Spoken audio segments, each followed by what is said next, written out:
Hello, I'm Moira Alderson with the BBC News. The US Justice Department says it's recovered more than $2 million worth of cryptocurrency that was paid in ransom to hackers who shut down a major fuel pipeline last month. The cyber attack was attributed to DarkSide, a Russian-based group.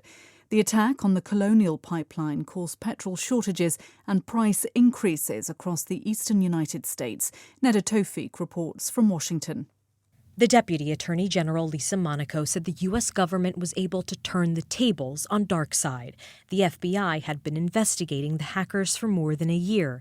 Once it attributed the Colonial Pipeline attack to them, the agency then identified its virtual currency wallet and seized the criminal proceeds. 63.7 bitcoins, now valued at about $2.3 million. The White House has urged corporations to increase security to protect critical infrastructure from ransomware attacks.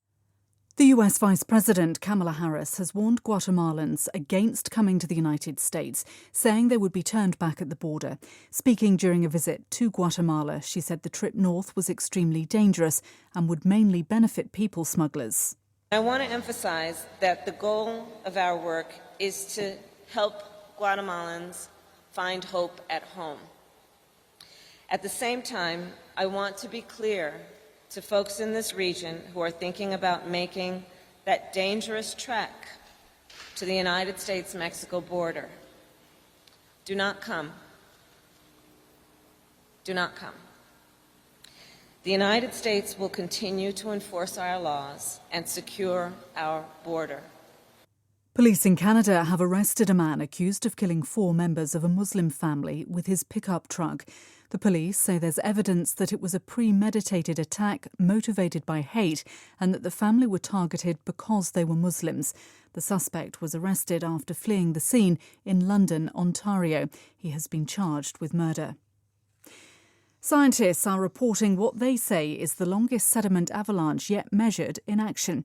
It occurred underwater off West Africa in a deep canyon leading away from the mouth of the Congo River.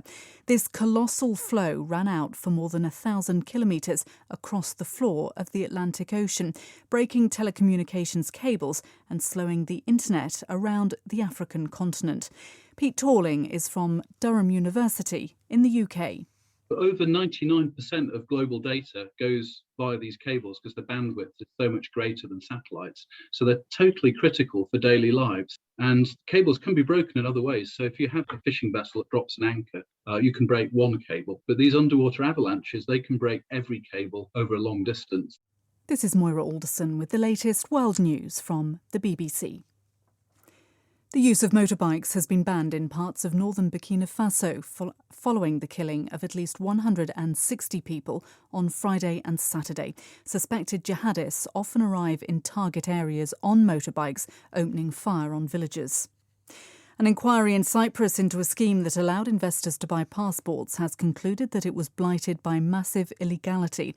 It found that the government broke the country's laws when it allowed nearly 7,000 investors to secure passports. Danny Eberhard reports.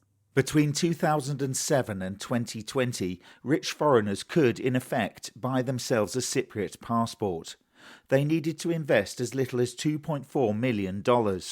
These so-called golden passports were popular with Russian and Asian investors, but they were highly controversial. The European Commission began infringement proceedings against Cyprus and Malta last year, saying the schemes were open to abuse by criminals and undermined EU citizenship.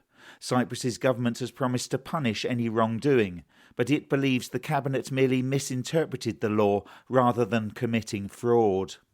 With more than 90% of the votes counted in Peru's presidential election, the leftist candidate Pedro Castillo has overtaken his rival, the right-wing candidate Keiko Fujimori, but only by a fraction of 1%.